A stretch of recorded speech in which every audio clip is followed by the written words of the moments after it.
আপনি নিশ্চয়ই দেখে থাকবেন যে প্রদীপের নিচে অন্ধকার থাকে।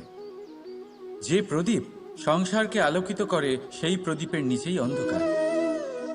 এবারে অনেক মানুষ আছে যারা এই বিষয়টা এইভাবে দেখে যে ব্যক্তি নিজের সমস্যার সমাধান করতে পারে না আর গোটা সংসারকে উপদেশ দেয়। কিন্তু এইটা দেখার আরো একটা দৃষ্টিভঙ্গি আছে, আর সেটা হচ্ছে যে স্বয়ং জ্বলে সংসারকে আলোকিত শুধু সেই করতে পারে যা রাধার বড়ই শীতল হয়। এই সংসারের পথপ্রদর্শক সেই হতে পারে, এই সংসারকে দিশা সেই দেখাতে পারে যার মধ্যে সন্তোষ আর ধৈর্য শক্তি আছে। এবারে দেখুন, এটা অত্যন্ত গুরুত্বপূর্ণ বিষয় যে বিবেক তখনই কাজ করে যখন মন শান্ত থাকে, যখন মন শীতল থাকে। তাই যদি আপনি এই জীবনে কোনো বড় কর্ম করতে চান, তাহলে সর্বপ্রথম আপনার এই মনকে, এই বিবেককে, এই হৃদয়কে, এই আধারকে, এই ভূমিকে শীতল রাখতে শিখুন। ধৈর্য ধরুন। সংসারে এমন কিছু নেই যা আপনি করতে পারবেন না। রাধা রাধা। সংসারে প্রত্যেক ব্যক্তি কোনো না কোনো রূপে ঈশ্বরকে মানে।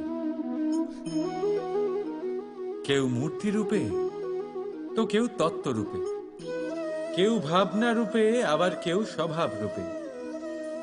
কেউ নিজের মধ্যে পরমাত্মা খোঁজে, আবার কেউ অন্যের মধ্যে। কারোর কাছে জ্ঞানই পরমাত্মা। সংসারে প্রত্যেক মানুষই কোনো না কোনো রূপে তার ঈশ্বরকে পেয়েই যান। কিন্তু একটা কথা বলবো, ঈশ্বর প্রথমেই নিজের একটা স্বরূপ পৃথিবীতে আপনার কাছে পাঠিয়ে দিয়েছেন। সেই স্বরূপ হলো আপনার মাতা, আপনার মা।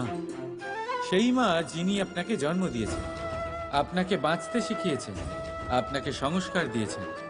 যদি আপনি কখনো কোনো অনুচিত পথে অগ্রসর হয়েছেন, তখন তিরস্কার করে আপনাকে সঠিক পথে এনেছেন। যদি আপনি এই সংসারে অসফল হয়েছেন, তখন তার আঁচলের উষ্ণতা দিয়ে আপনাকে আশ্বাস জুগিয়েছেন। সেই সমস্ত কাজ করেন এই মা, যা ঈশ্বরও করেন। সেই জন্য মনে রাখবেন যে এই সংসারে আপনার সবচেয়ে প্রথম ঈশ্বর যদি কেউ থাকে, তাহলে তা আপনার মা।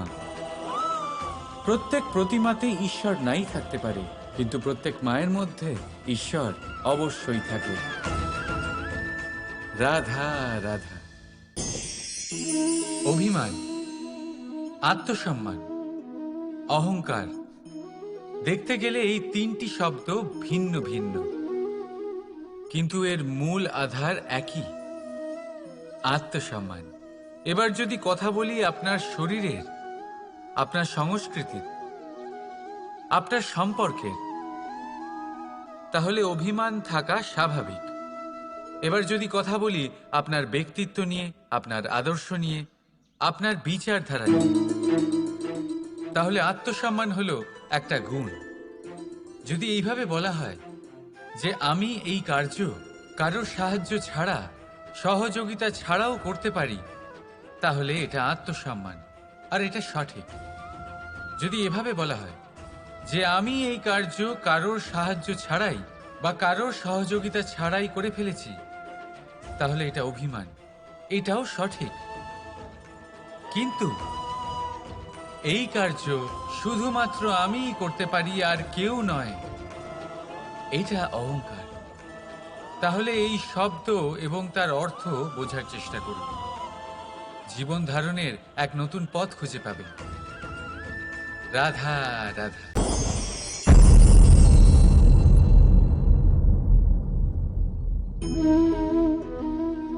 ক্রোধ।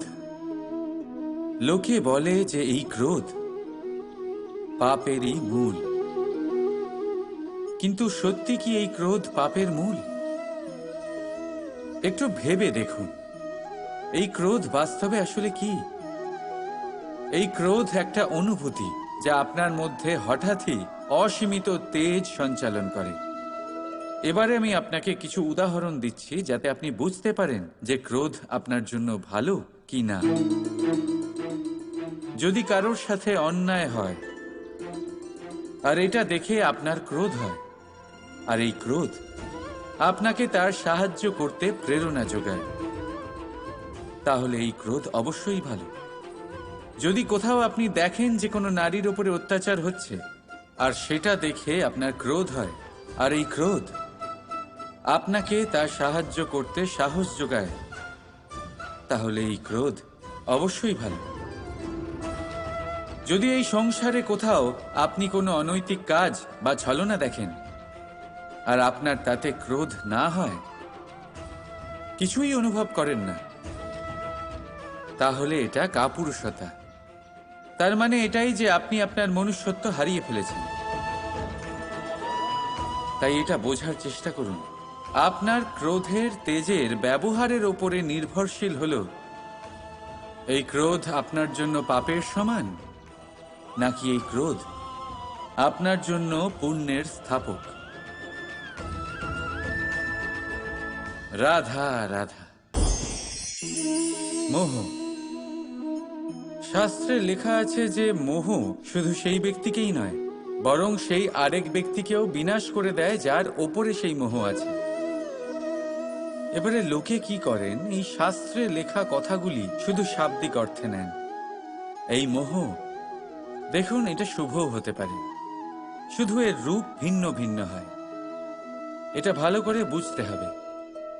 এবারে মোহ যদি কোনো বস্তুর উপরে থাকে, তাহলে তা লালসা হয়ে যায়। মোহ কোনো বিশেষ ব্যক্তির উপরে হয়ে গেলে তা প্রেম নয়, আকর্ষণ হয়ে যায়। মোহ কোনো চাহিদার উপরে হয়ে গেলে তা বাসনা হয়ে যায়। মোহ বিজয়ের উপরে হয়ে গেলে তা কুণ্ঠা হয়ে যায়। মোহ নিজের সংস্কৃতির উপরে হলে আপনাকে সংস্কৃতির রক্ষক বানায়।